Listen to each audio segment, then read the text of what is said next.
Hello everyone, welcome back to my YouTube channel study for knowledge, जो कि एक free learning platform है जहां पर आपको फिजिक्स, केमिस्ट्री और बायोलॉजी के शॉर्ट नोट्स वीडियो आपको प्रोवाइड कराए जाते हैं। जैसा कि आपको पता ही है, आज हमारा लेक्चर पार्ट 2 रहेगा जेनेटिक्स के लिए, और हमने जेनेटिक्स के पार्ट 1 में बहुत कुछ कवर कर लिया था। थोड़ा हम बता देता हूँ क्या क्या कवर किया था। सबसे पहले हमने कवर किया था कि जेनेटिक्स क्या होता है, ऑटोजोम्स क्या होते हैं, सेक्स डिटर्मिनेशन कैसे करते हैं, एलिल्स क्या होते हैं, डोमिनेंट एलिल क्या होता है, रिसेसिव एलिल क्या होता है, ये सब हमने देखा था। आज के लेक्चर में हम क्या देखेंगे? आज के लेक्चर में हम क्रॉस करेंगे, जो कि मेंडल ने बताया था, पेडिग्री एनालिसिस करेंगे, ऑटोजोमल लिंक रिसेसिव पर समझेंगे। ये सब टॉपिक है जो कि हमें आज पढ़ना है। तो चलिए लेक्चर को स्टार्ट करते हैं। तो चलिए, सबसे पहला टॉपिक है हमारा पेडिग्री एनालिसिस। पेडिग्री एनालिसिस क्या कहता है? Pedigree analysis was developed to understand the inheritance of gene from parent to offspring.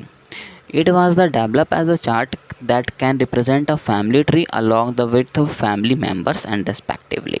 कहने का मतलब क्या है कि हम पहले जनरेशन के जो फैमिली थे उनका जीन का पैटर्न कैसा था, वो पहले हेल्थ कैसा था उनका, वो सब चेक करने के लिए ही इस पेडिग्री एनालिसिस को बनाया गया था। अब पेडिग्री एनालिसिस वही देख सकता है जिसको साइंस के बारे में पता हो, उसमें भी जेनेटिक्स उसने पढ़ा हो, है कि नहीं? क्योंकि बिना जेनेटिक्स पढ़े वो नहीं देख सकता, क्योंकि ये सब चीज़ जो है वो डॉक्टर्स ही चेक कर सकते हैं। तो डॉक्टर्स तो अपने हिसाब से रखेंगे ना, हमारे हिसाब से थोड़ी रखेंगे। कोई अनपढ़ भी आकर के पढ़ ले, ऐसा रखता तो भाई कब का चोरी हो जाता, है कि नहीं? तो ये सब देखने के लिए भी क्या होना चाहिए? नॉलेज होना चाहिए। चलिए नॉलेज का गेन करते हैं। तो सबसे पहले बात करते हैं कि अगर आपको दिखाया गया है कि अगर कहीं पर सिंबल अगर आपको स्क्वायर दिख जाता है, इसका मतलब वो मेल है। कहीं पर आपको सिंबल अगर सर्कल दिख जाता है तो उसका मतलब वो फीमेल है। कहीं पर दोनों के बीच अगर लाइन मिल जाती है, इसका मतलब वो मेल और फीमेल के बीच क्या हो रही होगी? मैटिंग हो रही होगी।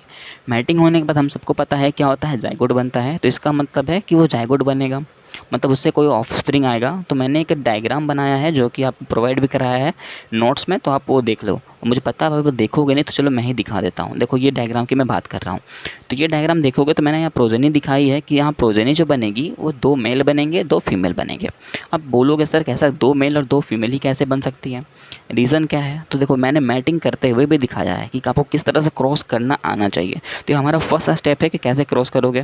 देखो एक्स वाई लिखा मैंने मेल के लिए, एक्स एक्स लिखा फीमेल के लिए। क्यों लिखा? कि हमें पता है ये एक्स वाई क्रोमोजोम मेल को डिनोट करता है, जो कि हेट्रोजाइगस क्रोमोजोम होते हैं। एक्स एक्स क्रोमोजोम फीमेल को डिनोट करते हैं, जो होमोजाइगस क्रोमोजोम होते हैं। तो जब मैटिंग होगी तो कैसे टूटेगा? एक एक्स एक वाई में टूटेगा मेल, और फीमेल एक्स एक्स में टूट जाएगा। अब ये एक्स वाला पहले मैटिंग करेगा फीमेल के एक्स वाले क्रोमोजोम के साथ, तो क्या बनेगा? एक्स एक्स बनेगा, इट मीन्स फीमेल बनेगी। फिर ये एक्स क्रोमोजोम फीमेल के एक्स क्रोमो दूसरे एक्स क्रोमोजोम के साथ मैटिंग करेगा, तो क्या रिजल्ट आएगा? एक्स एक्स आएगा। इसका मतलब फिर से फीमेल बन जाएगा। ये एक्स का काम खत्म। अब हमारा वाई बचा। वाई वाला पहले मैटिंग करेगा एक्स वाले के साथ, तो रिजल्ट आएगा X Y, it means male आएगा। फिर वाई जो मैटिंग करेगा दूसरे वाले एक्स क्रोमोजोम के साथ, तो वो आएगा एक्स वाई, इट मीन्स यहाँ पे मेल होगा। तो यहाँ से पता चल जाता है कि एक 2 मेल होंगे, 2 फीमेल होंगे। तो ये हमारा फर्स्ट स्टेप है सीखने का कि कैसे मैटिंग की जाती है, कैसे क्रॉस कराना है, राइट? आपके बुक में डायरेक्ट लिख दिया है राउंड वाला, तो आप उसमें कन्फ्यूज़ हो जाओगे। उसको हम चलेंगे, उसमें भी जाएंगे, पर पहले ये टॉपिक को क्लियर कर लो, धीरे धीरे वो भी क्लियर हो जाएगा, राइट? मैटिंग कर लिया आपने। दूसरा तरीका भी मैंने बताया है, बॉक्स वाला। बॉक्स की तरफ मैंने क्या लिखा है? एक्स एक्स लिखा है, इधर लिखा है एक्स वाई। दोनों के बीच मैंने मैटिंग करा के दिखाया है, रिजल्ट आपके सामने पर है, राइट? यहाँ दूसरा मेथड भी आपको इजी ही लगा होगा। और ये दूसरा मेथड मैं बताऊँ तो आपके बुक में भी दिया गया है, तो आप ज़्यादातर फोकस इस दूसरे मेथड पे ही करना, क्योंकि ये ज़्यादातर सभी यही चेक करते हैं, है ना? तो ये शॉर्ट के लिए मैंने वो बताया है। दोनों मेथड सही है, पर आपके बुक में ज़्यादातर ये बॉक्स वाला ही दिया गया है, ओके? तो यहाँ तक थी पेडिग्री एनालिसिस की टॉपिक, ओके? अब यहाँ पर से आपको क्या करना है? डिजीज़ बताना है मेरे को। तो अब देखो डिजीज़ कैसे बताता हूँ वो देखो, बहुत ही अच्छी ट्रिक लगेगी आपको। इसी के साथ लिंक करते हुए चलते हैं। मान लो ये जो फीमेल थी या फिर मेल था, दोनों में से एक, दोनों के जो एक्स क्रोमोजोम थे उसमें प्रॉब्लम थी, वो डिजीज़ कैरियर थे। और डिजीज़ कैरियर थे तो मैंने यहाँ देखो एक्स सी लिख दिया है। एक्स के ऊपर क्या लिख दिया है? सी लिख दिया है। मेल के भी एक्स क्रोमोजोम के ऊपर सी लिख दिया है, फीमेल के भी एक्स क्रोमोजोम के ऊपर सी लिख दिया है। इसका मतलब समझो ये डिजीज़ कैरियर है। ये देखो, ओके? तो देखो यहाँ पर मेल के पास सिर्फ एक ही एक्स क्रोमोजोम है, और वो भी क्या हो गया? डिजीज़ कैरियर हो गई। तो हम इस कंडीशन को कहेंगे ये अफेक्टेड हो गया। मेल कैसा हो गया? ये अफेक्टेड हो गया। अब डिजीज़ कैरियर है कहने का मतलब कुछ भी हो सकता है। हो सकता है वो कलर ब्लाइंड हो सकता है वो हेमोफिलिक हो, है ना? कुछ भी हो सकता है उसे, ओके? दूसरी बात फीमेल पे आ जाओ। फीमेल के पास 2 एक्स क्रोमोजोम है, एक एक्स क्रोमोजोम में सब प्रॉब्लम है, डिजीज़ कैरियर है। तो भाई दूसरा क्रोमोजोम तो इसके पास है ना, सही, दूसरा एक्स क्रोमोजोम तो इसके पास सही है, तो दूसरे वाले से यूज़ कर लेगी। तो इस कंडीशन को हम कहेंगे कि ये जो फीमेल होगी वो कैरियर कहलाएगी, डिजीज़ कैरियर, अफेक्टेड नहीं कहला सकती। ओके, अफेक्टेड नहीं कहलाएगी। अफेक्टेड ये तब कहलाएगी जब इसके दोनों एक्स क्रोमोजोम पे प्रॉब्लम आ जाए। ओके, क्लियर है यहाँ तक, कोई डाउट नहीं होना चाहिए।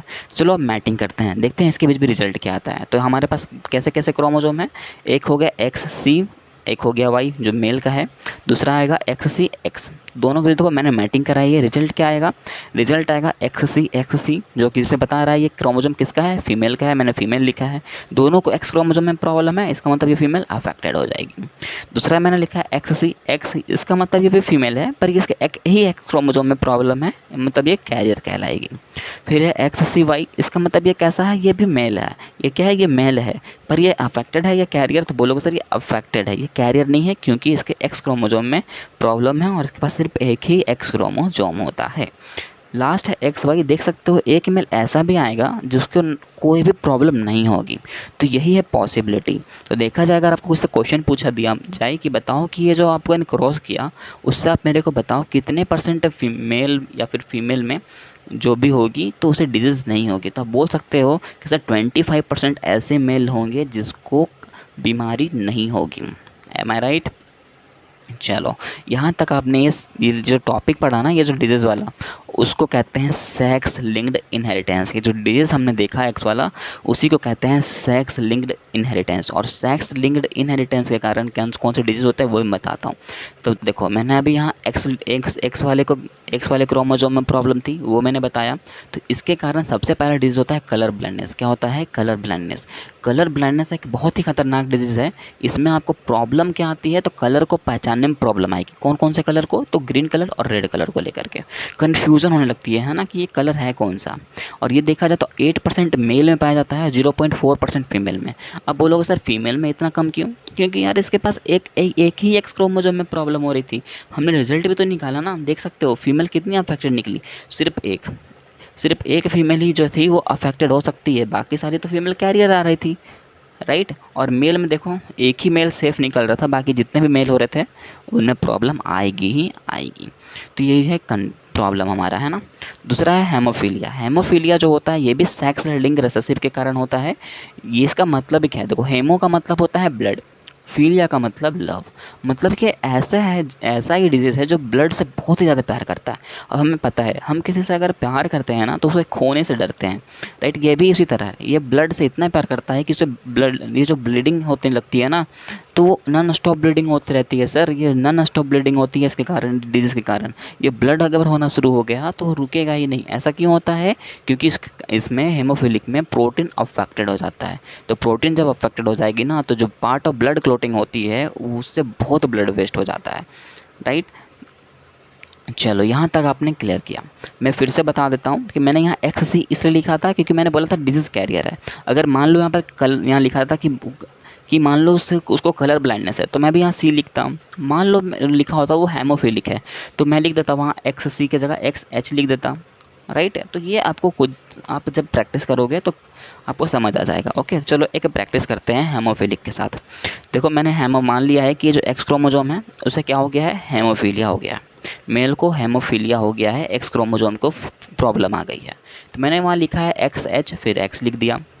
और फीमेल जो है वो सेफ़ है, फीमेल को कुछ भी नहीं हुआ तो मैंने क्या लिख दिया है, यहाँ मेल के लिए लिखा है एक्स वाई एच, क्या लिख दिया एक्स वाई और एक्स के ऊपर एच लिख दिया। फीमेल के लिए क्या लिखा है, सिर्फ एक्स एक्स लिख दिया, क्या लिख दिया एक्स एक्स लिख दिया। तो जब मैटिंग होगी तो अब देखो रिजल्ट क्या आएगा, एक्स एच और वाई के बीच और एक्स एक्स के बीच जब मैटिंग होगी तो क्या रिजल्ट आएगा। तो पहला आप रिजल्ट लाओगे क्या, एक्स एक्स एच। दूसरा रिजल्ट क्या आएगा, एक्स एच एक्स। तो तीसरा रिजल्ट क्या आएगा, एक्स वाई। चौथा रिजल्ट आएगा एक्स वाई। तो यहाँ आप देख सकते हो 2 एक्स वाई आ रहे हैं, मतलब कि 2 मेल जो होंगे वो उसको कुछ भी नहीं हो रहा, राइट। 2 मेल जो हो रहे हैं उन्हें कुछ भी नहीं हो रहा। यहाँ एक्स एच एक्स का मतलब क्या है, एक्स एक्स है मतलब ये फीमेल है, लेकिन ये कैसी फीमेल होगी, कैरियर फीमेल होगी।